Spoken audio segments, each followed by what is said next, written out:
gentlemen, good morning, good afternoon, good evening to everyone in the big wide world. We're back, we're live streaming once again. We will be playing in the Rapid Chess Championship. However, as everybody knows, the Chess Olympiad in Chennai, India is currently ongoing. So we are going to be taking a look at a couple of critical moments. Now, one thing I want to stress, and there's a reason I'm going over some of the games right now, is this event, the Chess Olympiad, is very, very different from a traditional individual event in that you're always playing the event as a team. So you're having to look at other boards and see how fellow members are doing. And that definitely plays quite a big role in terms of some of the results we've seen. So there are a couple of matches that I want to start with. So the first match that I want to start with was the match that the US played against Uzbekistan in the 4th round. Now, to set the stage, Wesley So won his game against I think he won his game against Yavokir Sindarov, and then there was another game which was a draw in the middle boards. So there are two games that were going on basically at about the 2-hour mark or 30 moves in. So I'm not going to go into depth in terms of the games itself, but I'm going to jump right to some critical moments that I do want to go over, and I will of course be talking about other rounds as well, specifically today's game on top of that. So anyway, we're going to jump to this game between Fabiano and Noterbek Abdusattorov. Just going to get to a critical moment. Now there's a critical moment right around this moment, right about here. So at this point, as I said, you have a situation where Wesley So had already won his game against Sindarov. I think it was Lenier had drawn his game as well, and so there were two games going on. There's Fabiano's game against Noterbek, and there was Sam Shanklin's game against, I believe it was Yakubov, if I'm not mistaken. Or no, it was Vakidov, sorry, I have the wrong one. So anyway, let's fast forward to the critical moment. So this was a critical moment in the 4th round. Now when we look at this match, you'll notice that the computer says black is better. Black is up a pawn here in the center of the board. It looks like you've got a great knight on f5, but the king is pretty well protected with the pawns in front of it. So what do you do here? In a normal individual situation, if you're playing with the white pieces, you're looking at, you're like, okay, I'm a little bit worse, but it's a good time to sort of slow it down and try to stabilize and make the draw. So Fabiano plays knight d4, we get takes king f7, and now one thing, as I said, that's very different between individual events and team events is you're looking at the other boards.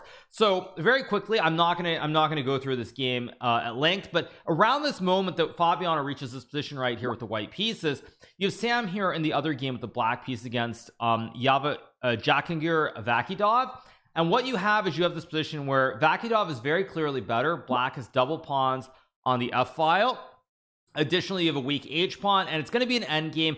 Basically no chances for black to win, but only chances for white to win potentially. So around this moment, Fabiano is in his game, he's a little bit worse, but he sees Sam's game and he thinks, okay, Sam is worse, Sam is going to be struggling for a long time, very good chance that Sam will actually lose this game. So because of that, it completely influences the way that Fabiano approaches this game, and he starts trying to be a little bit too aggressive here. Like he plays h4, trying to play h5. I think rook a d1 was I think rook a d1, maybe not there, maybe rook e1. I know there were a couple ways that white was supposed to be able to draw the game, but Fabiano tries to be a little bit too aggressive here and keeps the game going at all costs because he figures Sam is losing on board 4, so Fabiano has to win the game in order for the US to win the match. Now the second part of this that's important is that when we look at the context of the tournament, the US they are the heavy favorites. They are expected to win the event, and so because of that, that also plays a role where you're thinking, okay, a drawn match, it's not very good, we have to win these matches, we're expected to win, you have to do all you can to win. And so this 100% affects Fabiano's game against Noterbek, and Fabiano actually still, I think, was relatively okay in this game, somewhere around here. Somewhere around here, I think he was okay. And now after queen b4, Fabiano plays king h2 here. Big mistake. Queen g8 was apparently a draw. I'm not sure exactly why it was a draw, but queen g8 would have been able to save the game. Instead, Fabiano plays king h2. We get this position after queen e7, g3 h4, queen g8, king h6, king g2, f5, queen c8 takes. And after this rook h4 move, Fabiano goes on to lose this game, and he loses this game. And with it, the US ends up in a tied match. So what happens? Fabiano bases all his decisions in this game off of what's happening on board 4 between Sam Shanklin and Vakidov. Now Fabiano's decisions end up turning out to be correct because Sam gets into an endgame where he's completely losing, and he actually should lose this game. I'm not going to go too in depth because we don't have a lot of time before the RCC. But at any rate, Sam should lose this game. So Fabiano's decision is based on this. Now here at the very end of the game, we get a miracle save for Sam because Vakidov makes a huge mistake here in this critical position by playing a4 rather than taking. After takes rook h6, king g7, rook d6. Or wait, sorry, I have the wrong position. Wait, check, king g5, rook d6, white is completely winning because you can walk the king out. And if black goes king g7, you go rook b6 followed by king e7, king d6, and again white is completely winning. So this is the first match I want to talk about. Now obviously US got very lucky from the standpoint that the match ends up being tied. However, in a perfect world, Fabiano probably makes a draw normally and Sam loses this game, so 2-2 result is not the craziest outcome, but this is the first example of where I'm trying to illustrate why team events are very different than individual events. Now the next match we're going to go to is round number 7 between the United States of America and Armenia, a very fateful match which we will talk about. So let me get right to it. So I'm gonna jump to the critical moments. Again, I was following this mostly live, so don't worry about the exact position. I'm obviously going a little bit fast to get to the critical moment. Anyway, we get to some position right around here, I think it was, and at this moment in the game, Fabiano is actually quite a bit better here. The computer says it's about 0.4, 0.5. Again, for a human, very tricky because white's ideas like knight d4, e6. You have a weakness on d5, so it's quite tricky in terms of how to play it. Now again, why is Fabiano being so aggressive here? Well, if we go to the other games, and now I could be wrong on the positions, but oh wait, sorry, wrong game. I have the order wrong. Let me move these around. Wait, what just happened? Wait a second. Okay, sorry, that was let me make sure I get the boards right. Sorry about that. Wait, do I not have the other game? 1 second.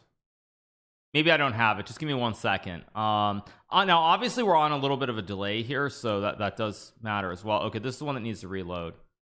Okay, 1 second. Let me get the third game as well, because the third one's the one that just crashed.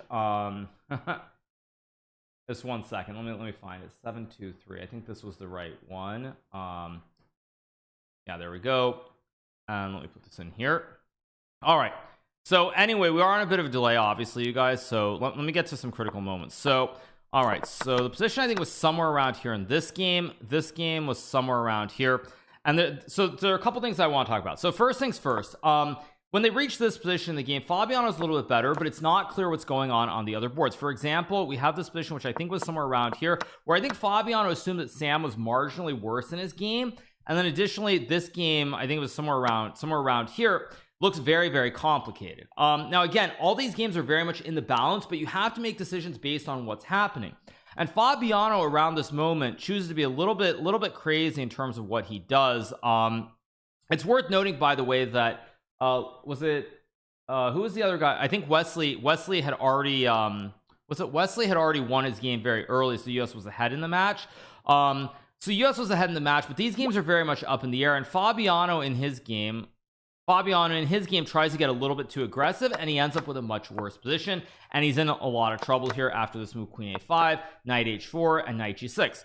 So around this time, as we look at this game, it looks like Fabiano is going to lose this game. Now I'm going to switch the roles where I looked at from Armenia's perspective. Armenia's down 1-0. Wesley's won his game.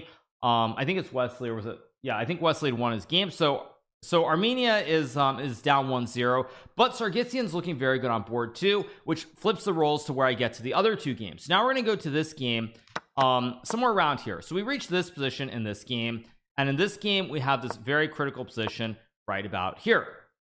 Don't pay attention to other boards, play your own game. That is a very valid thing to say, but in a team event it's very different. So all the players are looking at all the games and seeing what's happening. US is up 1-0, but Fabiano obviously around this point, he's a little bit worse. Again, without an engine, you don't know what's going on, but you presume that he's in some trouble here. But it's Fabiano, so probably he's going to save the game, right? You assume he's going to save the game. So because of that, that leads to this situation where around this point, computer actually says that Sam is okay here with the white pieces against Hovhannissian, which leads to this third board between Tersahakian and Lenny Dominguez. So they reach this position, and I assume that Tersahakian, he went into a deep think here. I remember I was watching this live yesterday, and at this point in time, Tersahakian is assuming, well, okay, Fabiano's in trouble, but it's Fabiano. Probably he's going to draw the game. You look at this game between Sam Shanklin and Robert Hovhannissian. Okay, it's pretty balanced, but I mean, it's hard to see like a 2700 like Sam losing this position to Hovhannissian, who's about 2600. So because of those other games, it then influences Tersahakian here, and he plays a very bad move. He plays knight f3, both knight d7 and rook d5, and I think white should be able to draw the game very comfortably. And in fact, I think that in a normal classical game, a normal situation, we would get knight d7 or rook d5, not knight f3, unless you perceive the situation as I must win this game for my team and for my country. So because of that, Teresa plays knight f3, and after bishop e7, there are still some chances, but essentially we get to this position where Lenier is just much better here. Lenier does go on to win this game, which gives the US a critical 2-0 lead. So I'll jump away from this game and now we'll go to the other two games. So we'll go back to Fabiano's game. Fabiano basically just gets completely outplayed in the middle game here by Gabriel Sargsyan, and he does go on to lose this game. Very, very brutal loss for Fabiano. Just white is simply up 2 extra pawns here, and Gabriel just converts this very cleanly, doesn't do anything crazy, and eventually Fabiano loses this game. And after rook g7, he has to resign, because if you take king g7, there's queen g3. I have the wide peepos here. If you take with the queen, I go check, king g8, queen g3, forcing the queens off the board. And if you go king g8, I can check. If king h7, of course I have mate. King f7, even just queen is good enough. And after takes, I go queen g3 with the classic right triangle, 90 degrees obviously, and white wins the game. So Fabiano loses this game, which essentially puts the match at 2-1. And now there's this fateful game between Sam Shankland and of course Robert Hovhannissian. So this game starts spinning somewhere around here, by the way, is when Teresa made that decision to play that move knight f3, and this game starts spinning the wrong way. Sam misses this move queen h6, white takes the knight. After queen h3, king g1, bishop e3, you simply lose the game. So Sam is much worse here. He actually is close to losing for a long time, but in typical American fashion, Sam puts up great resistance, and he essentially finds a way to save this game. After a lot of great moves here, we get to some critical moment. Let's keep going. Bunch of moves are played, blah blah blah, and we get to this moment where Sam is still much worse, but he keeps defending. And eventually we have this fateful moment. I'm not going to go through the game in depth, obviously, you guys, but there are a lot of blunders because both players were low on time here. And we get to this fateful moment after bishop f4. Check is played, queen d3, queen c6, king b1, takes, and now pawn to b3. And at this moment, Sam has saved the game. Now, I will reiterate that one important thing to note about these endgames here is that queen and bishop versus queen, or queen and knight versus queen, is a drawn endgame. So b3 is played. Robert Hovhannissian blitzes out queen to g2 here, and now we hit this very tragic moment. I guess I'll find the clip since I have it. It's a GIF. And let me stop the music and let me play this one clip that we have here. We have this one clip. Let's pull this up, and we have this very tragic moment. We'll play this video, this GIF, and this is Sam, and this critical moment. Robert's thinking. Queen to g2. Oh no, I play king to c2, and then you're like, what the F did I just do? Of course. And as you see, Sam, very, very, very tragic way to lose the game. Basically what happened in his mind here was that after queen g2 was played, I'll explain. So Sam saw queen h1, and he was ready to pre-move with king c2 here. That's what in his mind, he saw queen h1. I mean, you can say what you want. Obviously you could say you should have written down the moves, various other things, but he saw queen h1 in his mind. Queen h1 was the move on the board, and queen g2 was in fact the move, and he played king c2, an illegal move, which means that king c1 is the only legal move. You touch the king, you got to move the king. And now after queen b2, king d1 takes. Black is simply winning here. You trade, and the king king is actually in the square here for running back as well. Important concept to note. King is in the square, you eat the pawn, the bishop guards with b2, and black wins the game. So this was very, very heartbreaking to see for Sam, especially. Obviously he was under pressure the whole game, defended really, really well, and to lose like that is one of the worst feelings in the world. And to compound matters, it happens in a team event, which also makes you feel much worse than it would in an individual game. So that was this match against Armenia. As you see, a lot of swings based on decision making in terms of what the situation is on the other boards. So let's move to today's match now. We only have about 10 minutes, so I'll try to get through this pretty quickly. But okay, so let's see. I am going to wait. Where did the game go? Did I close the wrong one? Maybe I did. Okay, so let's start with the Gukesh game. So I'm not going to go through the game super crazy in depth. We're going to get to a critical moment here very, very soon, where again we have the situation. We get some moves that are played. We get this repetition. So we get a repetition right here. Now this is obviously a critical moment. Again, what are you trying to do in this position? Are you supposed to play for the win? Are you supposed to make the repetition? what exactly is going on here. So again, it's a very tricky situation. And let me get the second game up as well, so I can show you guys the other boards. 1 second. Give me 1 second while I set it up. There we go. Wait, that's the wrong one. 1 second. Open with Notepad. Control A, Control C.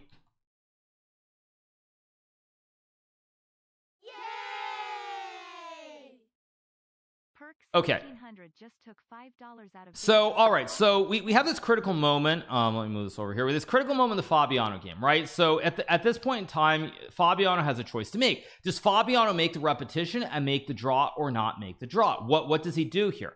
And Fabiano in this instance, he 100% makes the right decision, because at this moment in time, Wesley had already drawn his game against Pragnananta, and the other two boards were not looking very hot either. I think at this point, I don't know what the position was, but I think the position was somewhere around here in Raunak's game, and also the other game. I don't know if this was the exact position. Again, I wasn't following it live at the time this morning, so I can't be 100% sure, but somewhere the position in Levon's game on board 2 looks something like this. Wesley is already drawn on board 3, so Lev is clearly worse against Nihal. He's got these double pawns.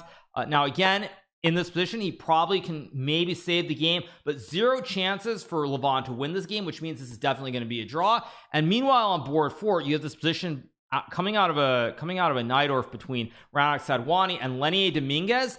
And as you guys can tell, White has these amazing double wooden shields, a lot of pressure in this position. So Fabiano assesses that Levon, best case scenario, he draws, worst case he loses, but if he loses, oh well, what can you do? But even if he draws in the best case scenario, it looks like Lenier is getting blown off the board by this big attack on the king side in the Najdorf. So what does Fabiano do? He chooses to play on, which I do believe was the correct decision, all things being equal. And he plays a3, and after a5, I mean, what can I say? But nothing but praise for Gukesh, who plays an amazing game. From here on out, I mean, I haven't looked at it really closely with the computer yet, but it looked like he played all the best moves. And Fabiano just gets squished here. Rook a7, the double stack on the a file. Fabiano plays g4 out of desperation, takes, knight h6, perfect move. e5, also the top computer move, opening up the scope of the bishop. Now there's pressure in the center. These double ops are really strong. Fabiano goes for the desperado by sacking a piece, but Gukesh has no fear, just plays amazing defensive moves here. It goes bishop h3, threatening the classic lobster pincer on g2. Bishop d6 is played, takes, queen g5, king h7, knight e4 played here by Fabiano, hoping for some kind of Arabian checkmate like on g8 or h6. And here Gukesh just plays a very cold-blooded queen takes e4, and Fabiano has to resign. He's down 3 pieces, and if he takes the queen, it's not actually a Botez gambit, because after rook a1, White is getting checkmated. No squares for the king here. The ops cover both the squares, and after rook e1, it's very simply checkmate. So Fabiano loses this game. Very rough game to lose, obviously, for Gukesh. Huge result, very solid. Gets that one moment of opportunity when Fabiano feels the need to press, because the rest of the team is doing pretty poorly, and he capitalizes, plays great chess, just blows Fabiano off the board. Very impressive win for Gukesh. So India wins on board 1. Now Levon's game, I will also add, this is another situation I will add, where now, because it's a team event, if you look at it from the flip side, not from the US side, but you look at this from the India side, Nihal actually agrees to a draw here by making this repetition. In a classical game, Nihal would never make a repetition here. He would obviously trade the rooks and play something like c4 and rook a4, king e2, and try to keep squeezing a la Magnus Carlsen and try to win this game. Would he win? Who knows? But I do think that objectively it's very unpleasant. White has a really nice wooden shield here, and there's really no risk at all. But that being said, of course, at the end of the day, because of what's happening on the other boards, Nihal is happy to take the draw, because he saw that Fabiano was starting to get in trouble. He also saw that on board 4, as we said, Lenier was really in a world of hurt here. Now Lenier basically is struggling, but he finds a lot of really good moves in this game to sort of keep himself in it. And after we get to some position where not Fabiano, sorry, Lenier makes a lot of very good defensive moves here, and right around here, This position is already very close to equal. Black can probably play a couple of different moves here to save the game. I think rook b8, king g7, a couple different ways for black to save the game. But the problem is, because at this point, of course, Fabiano is very clearly losing or had already lost the game, Lenier decides, you know what, I'm just going to throw all caution to win. I'm going to hope for some kind of miracle, something to stick, and it doesn't happen. He plays rook d8, queen e3, king g7. Now apparently here computer says rook a8 is good, or king g7. Anyway, it goes king g7, rook f4, check here, and now the fateful 40th move, Lenier blunders with knight to d5. A huge blunder here, something like rook c6, guarding the knight, and then maybe trying to stack the 2 towers on the d5 with rook d6 or rook c8. And again, I think that based on the caliber of a player that Lenier is and how strong he is, he probably would have been able to save this game, but it doesn't make a difference. That being said, Lenier plays knight d5, unfortunately, and after queen e5 check, king g8, rook d4. Now you have too many problems. There are double pins. There's pins on the d file. There's a pin towards a5. Lenier plays rook c5 here, but after rook d1, rook f6, queen e4, king f8, queen takes g6. Lenier simply resigns here because the king is very open, and the white king is actually very safe here, and something's happening on the g file or the e files. Way too many checks. So Lenier loses this game. Very tough result for the US. They lose 3-1 today, and most likely their chances of getting a gold medal are gone. So very rough, but at the end of the day, I think, you know, that is one thing when you're playing as the favorites from the get-go. You have this sort of dream team. It has a dream team feel to it. You feel like you have to win every match. You feel like, you know, when things don't go the right way, you start overpressing, bad things happen. And unfortunately, that's how it goes for Team USA in this Olympiad. Maybe they can still medal, but it's been a very rough event overall for them. So on that note, you guys, we are playing in the RCC, which will be starting